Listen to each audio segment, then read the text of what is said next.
The day is January 22nd, 2025, and I am here to declare the Philadelphia 76ers 2024-2025 season as officially over. Yes, this is me waving the white flag. Waving the white flag, throwing in the towel, whatever expression you want to say, it is over. After last night's dismantling by the Denver Nuggets, 144 to 109 in a regulation basketball game that the Sixers gave up 70 plus points in the first half, I am officially declaring the season over. I've came on here many of times this season, and I've tried to be a voice of reason, a voice of optimism, a person who say, just wait, pump the brakes, let's try and see the full product. And I am fully convinced we will never see the full product of what this Sixers team in 2024-2025 was designed to be. It is time to move on. It is time to look ahead to the 2025-2026 season.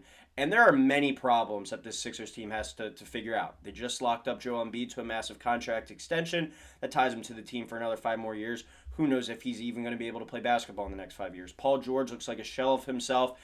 As some people predicted, him coming to Philadelphia, he would turn into an old man. And that is what he has turned into and not looked like the max contract player that we've came to expect and known from over the years. He's aging. He's into his mid-30s now, and it's reasonable to believe that his best playing days are well behind him as well. Tyrese Maxey has put up good numbers, good statistics throughout the year, but I think by the eye test and even just some of his efficiencies and whatnot, he has not looked like the player that we were expecting to take another leap that we've seen improve time and time again. This Sixers season has been a disaster from start to now. We are now 42 games into the season, a little bit over the halfway mark. Still a lot of basketball to be played, but this team is going nowhere. They are now 4 games out of just the play-in spot. Still no return in sight for Joel Embiid, and even if Joel Embiid was to return to the floor, I don't think you could convince any Sixers fan that it would be for a long stretch of time. He could come back, play 2 to 3 games, and he could have swelling in the knee again. The foot injury could flare up again, and he could be just back out for another week to 10 days before he's able to return on the floor again. So I think it is time to officially pack it up and say goodbye to the 2024-2025 season. I know that's hard to say. We're only at January 22nd. This season goes into April. But this season is going nowhere, and it's time to swallow the pill, swallow the ball, whatever you want to use the expression, and basically say it's over. It is time to move on and kind of regroup and plan for the future from now. This is a depressing tweet from Keith Pompey earlier, but the Sixers now, through 42 games, sit at 15-27. That is their worst mark through 42 games since the 2016-2017 season. That team only went 28-54, and you see the likes of Nick Stauskas, you see the likes of Jahlil Okafor, Dario Saric out on the floor. That's the dark time that we're referring to right now and comparing this Philadelphia 76ers team to. So there remains a lot to be seen, and we're going to be covering it all here as always. Are they able to get out of the Paul George contract? Will someone want to take a chance on Joel Embiid? Is Joel Embiid ever going to be healthy enough to even play half the season again?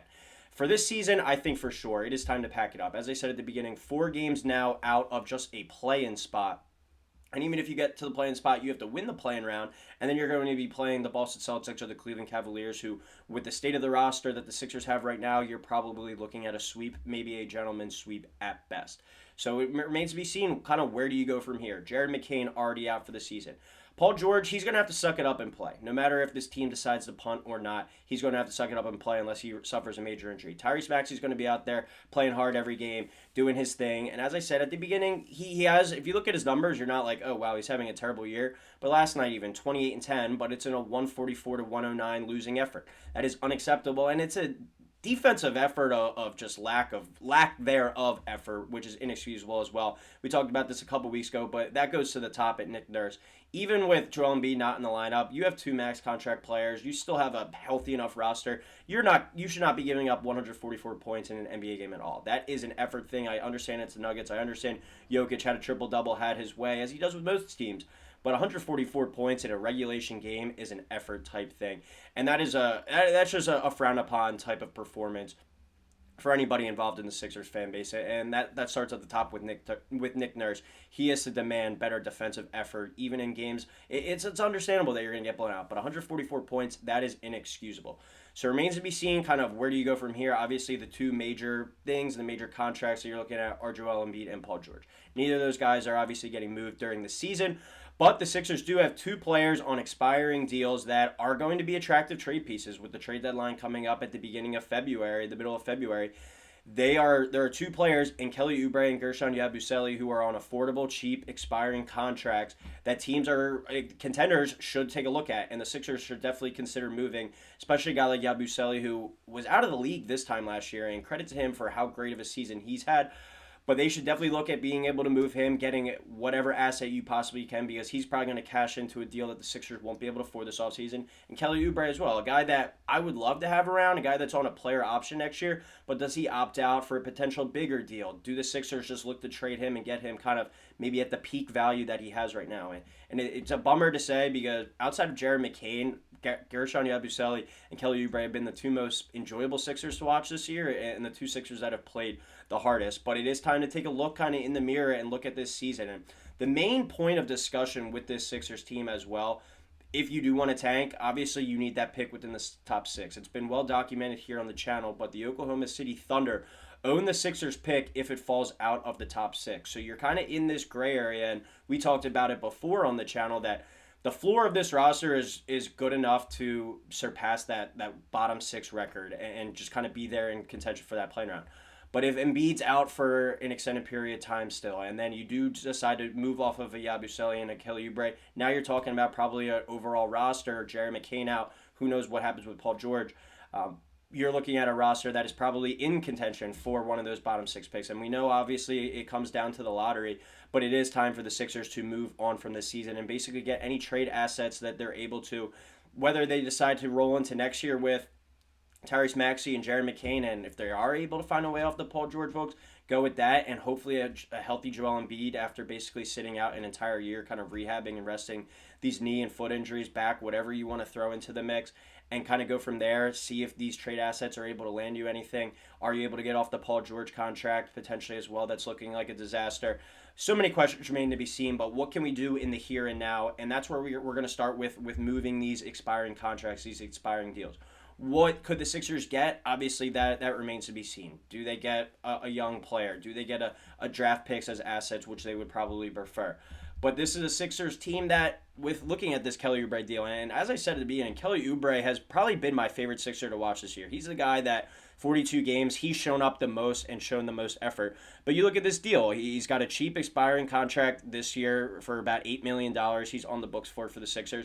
And he's got the player option for next year. So obviously he could opt out, he could opt in if he likes a spot. He could have a great second half of the year and find a bigger payday somewhere else, whether it's in Philadelphia or not. But I think this is kind of peak Kelly Oubre value right now that you could potentially move him for at least something. If you're in discussions with him that he's like, all right, I'm probably going to be opting out, then if I'm the Sixers, I'm definitely looking to trade him. If he says, I want to opt in, I want to be a Sixer, I would be perfectly fine with keeping Kelly Oubre. When you look at his statistics from this year, not eye-popping shooting numbers, shooting only 28%, but he's a guy that just has shown up. He's been more than the box score. 13.5 points per game, 5.8 rebounds per game, great hustle on the defensive end, great effort on the glass, 45.6% from the field as well. He's been really good at attacking the basket, 1.5 steals per game. He's just been a guy that's shown up night in and night out, and he's been a reliable force for the Sixers team that obviously has struggled. You don't want Kelly Oubre to be one of your main reliable forces, but it's very ironic that we're talking about trading role players for the first time in the Embiid era that actually have value and meaning to someone and could potentially go help a contender. Because in the past, you're doing backflips and cartwheels saying, all right, we finally got some pieces, some role players here around Joel Embiid. But now when you're looking at this Sixers roster, no Joel Embiid, no real use for these role players with how bad the Sixers have been. But Kelly Oubre has been a guy that's shown up and shown out, and I think has made some kind of head waves around the league. Like, this could be a valuable piece off the bench for a contender, whether it's Oklahoma City, whether it's the Cleveland Cavaliers, whether it's the Boston Celtics. There is a spot on a contending team for Kelly Oubre on an expiring contract potentially as well. that is intriguing. He's going to show up. He's going to give you hustle off the bench. He's going to rebound the ball. He's going to attack the rim. He's going to play strong defense. That's kind of the Kelly Oubre experience. And for him to be on this affordable of a deal, it is certainly something to look into if you're the Sixers, and one of the potential marks of maybe moving forward on the season and embracing kind of the tank there. And then here's the Gershon Yabusele contract. Arguably one of the best deals of free agency this year, has been a steal. He's had an awesome season, right next to Kelly Oubre, I'd say, in terms of your most consistent Sixers. Obviously, a very cheap deal right here, just north of $2 million. Will be a free agent next year. He's a guy I think that's going to cash in next year. He was out of the league last year. He was out of the league for the past few seasons. And for him to find a role here on the Sixers team, an extended opportunity with the Sixers, he's definitely played himself into a payday for next year. So when you look at Yabusele, on a deal this cheap for a guy that's proven the ability to shoot the ball, can rebound the ball, can play kind of that big man in the small ball lineups. This is a very intriguing and exciting contract for a team like I was saying at the beginning, like in Oklahoma City, like potentially a Denver, a Dallas, one of these top tier contending teams that's making a title push, a Boston. Reunion with Boston would be kind of funny there, but with the Cavaliers as well. Like a contract like this, basically no risk at all. You're going to just have to give up potentially some assets, maybe a late first round pick, something in that regard that the Sixers would embrace. Certainly looking to get younger, or even flip those assets to some more contenders if they do want to make another push with Joel Embiid. This is the more intriguing contract of the two, with Kelly Oubre obviously with dollar and cents. But these are two contracts that are certainly very movable, and two players that in a very dark season for the Sixers have had very good seasons, have had very positive seasons, and players that, quite frankly, if the Sixers do get rid of them, they are going to go in the dumpster even more. But if they do decide to keep these guys, these are two players that could kind of keep the Sixers afloat, have them win some games. So you're kind of teetering the fine line there of what you want the rest of the Sixers season to look like. But I definitely say here at 15-27, just embrace the tank, roll the dice with the chance of getting that top 6 pick. Whether it falls out and you have the bad Sixers luck as always, you live and die with that. But you're at least getting two potential assets here, with the Kelly Oubre and with the Gershon Yabusele trade. And you asked me this 3-4 weeks ago, I would have hated this move because of how awesome these guys have been in their roles. They've really embraced their roles and played well. But it is time to push the button and blow it up on the Sixers season. It is officially over. So that's my thoughts on that. Get rid of Yabusele, get rid of Kelly Oubre while they have some value, while you can get rid of these kind of expiring contracts and potentially pick up some assets along the way. Let me know your guys' thoughts. Do the Sixers blow it up, or do you hang around and hope Joel Embiid can make a run and be healthy? Do you hope to make a run at this play-in game still? Let me know your thoughts below. What could you potentially get for Kelly Oubre and Gershon Yabusele? We'll be talking a lot more about these rumors over these next few weeks as the trade deadline approaches. But as always, please drop a like, a subscribe, and we'll talk to you next time here on Sixers Digest.